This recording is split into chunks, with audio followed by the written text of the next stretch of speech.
One of my most favorite things to do in my free time when I have time to spare is researching for new recipes to use, sharing those recipes with my friends and experimenting on those recipes. This makes me really happy. And I'd like to share with you one of those recipes that I have come across in my time.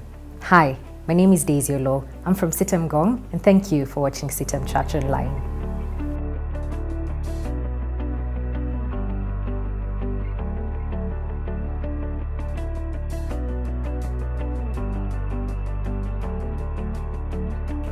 So if you have a pen and paper, go ahead and write this with me. In a big bowl, mix together the following ingredients: 2 cups of discontentment, 1 liter of anger, half a cup of resentment, 2 tablespoons of jealousy, 1 teaspoon of envy, and a pinch of greed. Mix these ingredients together. Once you've set the oven of your mind to full-blown paranoia, put the mixture in there and set the timer to buzz after a few days. Once it's ready, plate it on your heart and garnish it with a bit of bitterness. Alas, your food is ready. When all these ingredients are mixed together, surely this becomes a recipe for disaster. That disaster is known as comparison. Sometimes we walk around looking at what other people have, comparing it with what we have, and being angry at God, angry at ourselves for not having those things that they have.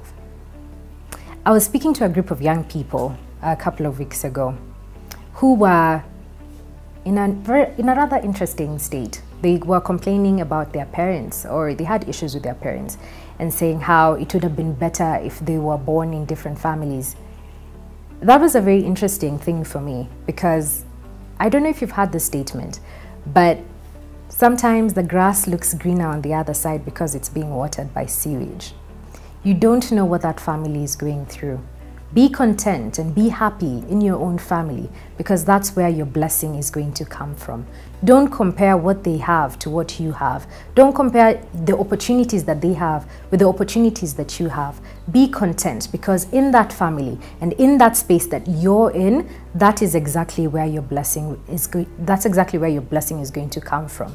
And who knows, that family is probably facing challenges that you don't know about, and if they were given to you, you wouldn't be able to handle. Theodore Roosevelt, the 26th President of the United States, is famous for saying this: "Comparison is the thief of joy." Several years later, that statement still remains true. Comparing ourselves to others, whether it's in their careers, whether it's in their education and the things that they've been able to achieve, is self-destructive. I remember a couple of years ago when we were finishing campus. My friends and I were finishing campus and we were graduating. Soon after, many of them went ahead to get married. They got into relationships, went and got married, and now they have children. I remember within a span of 3 years, 90% of my friends were all married. Now, being where I was in life at that time, I sat back and I told God, "You don't love me because you don't want me to experience what my friends are experiencing."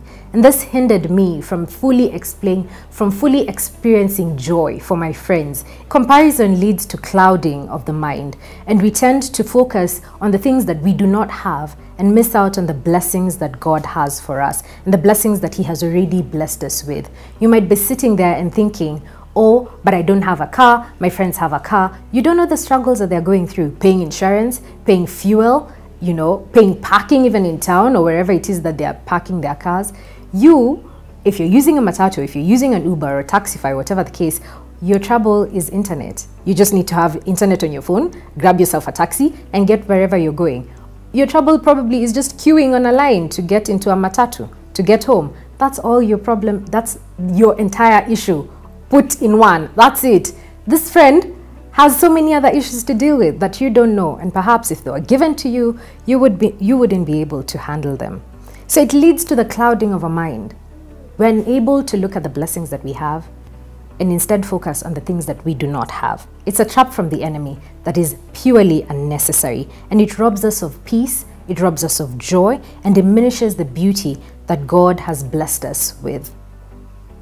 What does the Bible say about comparison? I'll take you to Galatians chapter 6, verse 4 to 5. And I'm going to read it from the Message Bible. It says, make a careful exploration of who you are and the work you have been given, and then sink yourself into that particular work. Do not be impressed with yourself. Don't compare yourself with others. Each of you must take responsibility for doing the creative best you can with your own life. The Bible clearly states it to us. With whatever you have, do the best that you can. The opportunity that's been given to you, use it to the best of your ability. Have confidence in your God, number one. Have confidence in yourself and the talents and the skills that you have therein. Because God clearly states in His Word that He knows the plans that He has for us. Plans to give us a hope and a future. And they're not destructive plans. Trust in that plan. Trust that that plan will take you farther than you want to go by yourself. Trust the skills and the talents that you have within yourself.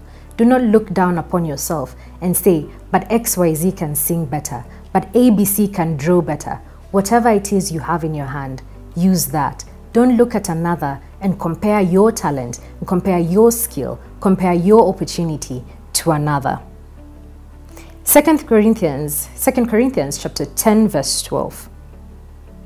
We do not dare to classify or compare ourselves with some who commend themselves. When they measure themselves by themselves and compare themselves with themselves, they show their ignorance. Galatians 1 verse 10, it says, For am I now seeking the approval of man or of God?